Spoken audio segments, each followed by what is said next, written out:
I still remember the way the air felt that evening, heavy, silent, almost warning me that something was wrong. I walked through the gate with my school bag sliding off my shoulder, tired but hopeful. I had passed my math test and thought maybe, just maybe, my father would smile today. But the moment I stepped inside, I saw my stepmother, Sadia, standing in the middle of the living room with her arms crossed and her eyes burning with accusation. "There she is," she screamed, pointing at me as if I were a criminal. "Ask her where the money went. Ask her what she did." I froze. "What money? Don't act innocent," she shrieked. "You stole from my cupboard." My heart dropped. I had never even touched her things. I looked toward my father, silently begging him to speak for me, to say something, anything. Instead, he stood behind her with his head slightly bowed, his lips pressed tightly, as if he had already decided I was guilty. "I didn't take anything," I whispered, my throat burning. Sadia stepped forward aggressively. "Liar, you've been ruining this house since the day you came. Breaking things, making messes, talking back. I've had enough." Her words cut deeper than any slap. I held my bag tighter, as if it were the only thing keeping me upright. My father still said nothing. "Baba, please," I said softly, tears forming but refusing to fall. "You know I wouldn't enough," he muttered finally, but his voice wasn't for me. It was to stop Sadia, not to defend me. Then she screamed the words I will never forget. "Get out of my house," the walls echoed. My heart cracked, the floor beneath me felt like it disappeared. My legs trembled as if they didn't belong to me anymore. I stared at my father. "You're going to let her throw me out?" He swallowed hard, his face stiff and emotionless. "Do as she says. I can't deal with this anymore." It felt like someone pressed a blade into my chest and twisted it. This was the man I had defended, loved, waited for, hoped for. This was my father. Sadia grabbed my arm and tugged me toward the door. "Go. Leave. We don't need your filth here." I pulled my arm free, not out of strength, but because I could no longer bear her touch. With shaking hands, I dialed the only person I knew would come, my Aunt Noreen. She arrived within 20 minutes, eyes blazing with fury at the sight of me, standing outside with only a school bag. She wrapped an arm around me and said, "You're coming with me." I looked back one last time. My father didn't step forward. He didn't say goodbye, he simply closed the door. And in that moment, I understood something. I wasn't being thrown out of a home, I was being freed from a prison. The ride to my aunt's house felt like floating in a fog.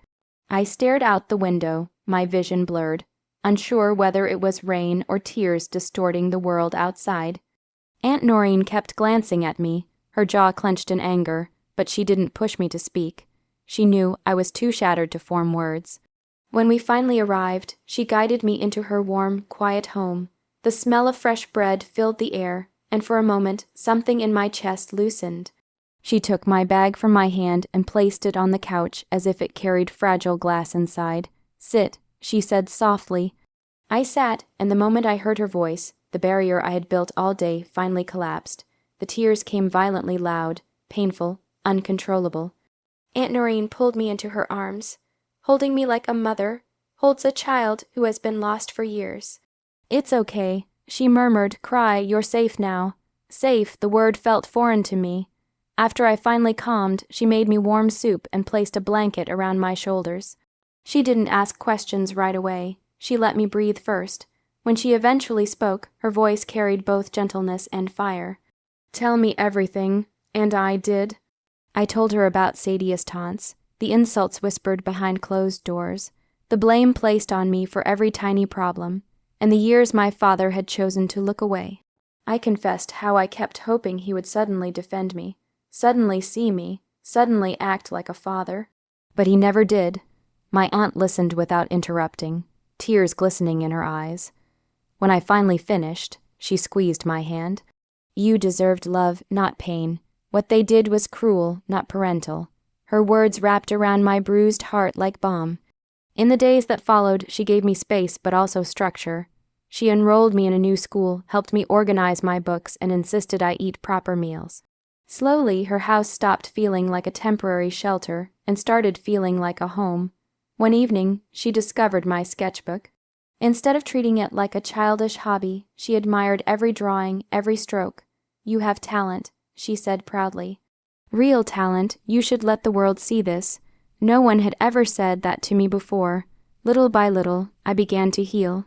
I learned to laugh again, to breathe without fear of being yelled at, to live without constantly shrinking myself. I found joy in studying art, writing things Sadia always mocked me for. But the part of me that had been wounded the deepest, the part shaped by my father's betrayal, did not disappear. It transformed. I promised myself one quiet night, lying under my aunt's warm roof. Years moved the way clouds drift across the sky. Slow at first, almost unnoticed, and then suddenly everything had changed. Under Aunt Noreen's steady guidance, my life began to bloom in ways I never imagined. I finished school with top grades, earned scholarships, and threw myself into the world of design and digital arts.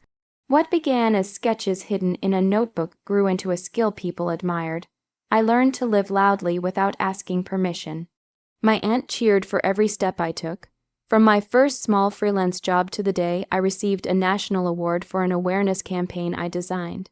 Cameras flashed, reporters asked questions, and my name appeared on screens I once thought belonged to other people's dreams.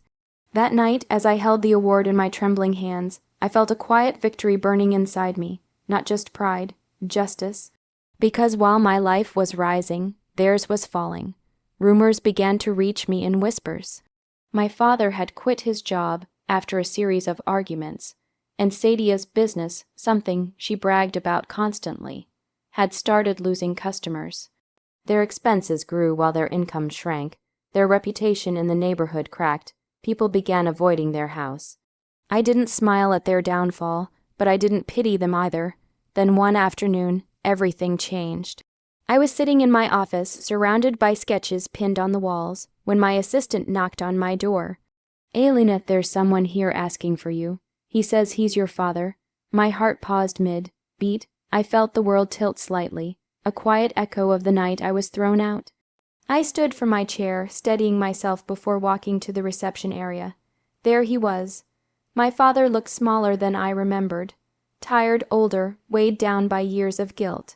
His eyes widened when he saw me, and for a moment I saw something flicker inside them. Regret. "Elena," he whispered, as if testing whether he still had the right to say my name. I stayed silent. He took a shaky breath. "Your mother, Sadia, she's unwell. We're struggling, the bills, the house," he swallowed. "I was hoping you could help, not as my daughter, just as someone kind. That word stung more than any insult. I met his gaze steadily. "You want charity." His lips trembled. "If that's what you choose to call it." And so I did. I arranged payments anonymously through a foundation I supported, making sure my name never appeared. I helped them survive, but not as a daughter returning home. My revenge wasn't cruel. It wasn't loud. It was simple. I helped them the way strangers help strangers.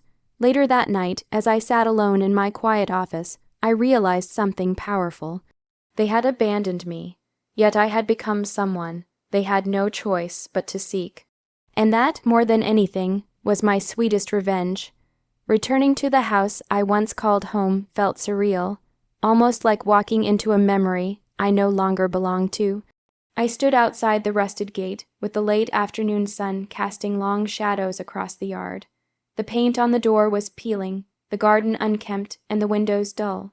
Time had aged this place, but it had aged me differently. I had not withered, I had grown. I knocked gently. The door opened slowly, revealing Sadia first. She looked thinner, her face pale and drawn, as if bitterness had carved lines deeper than time ever could. Her eyes widened when she recognized me. For a moment, neither of us spoke. Then she stepped aside without a word, as though she knew she no longer had any power over me. My father sat on the sofa, hunched forward, staring at the floor. When he saw me, he stood quickly, almost stumbling. "Elena, you came." His voice was fragile, carrying hope he had no right to expect. "I didn't come back," I said quietly. "I came to finish something." Sadia shifted uncomfortably, and my father swallowed with visible guilt. They both looked like people waiting for a verdict they knew they deserved. I walked inside, letting my gaze drift across the room. Everything felt smaller than I remembered. The corners where I once cried, the walls that had witnessed my silence, the space where Sadia had screamed at me. None of it held power anymore. I had outgrown this prison long before I returned to face it. My father approached hesitantly. "I know I failed you," he whispered. "I should have protected you. I should have spoken. You chose silence." I interrupted softly, but firmly. "And silence is betrayal." His face crumpled, and for a moment I saw the man he could have been if he had chosen differently. Sadia looked away, arms crossed, refusing to meet my eyes, but her trembling fingers betrayed her guilt. "I didn't come here for apologies," I continued. "I came because I needed to make peace with the past, not for you, for myself." There was a long silence. My father nodded slowly, tears slipping down his cheeks. "If there's anything we can do, anything to fix, you can't fix it," I said. "But I can choose not to carry it anymore." With that, I walked toward the door, but before leaving, I turned back one last time. "I forgive you," I said, not because they deserved it, but because I deserved freedom. I stepped outside and felt the weight lift from my shoulders. My aunt stood waiting by the car, her warm smile steadying the ground beneath me. As I slid into the seat beside her, she took my hand. "You're free now," she said, and for the first time I truly was.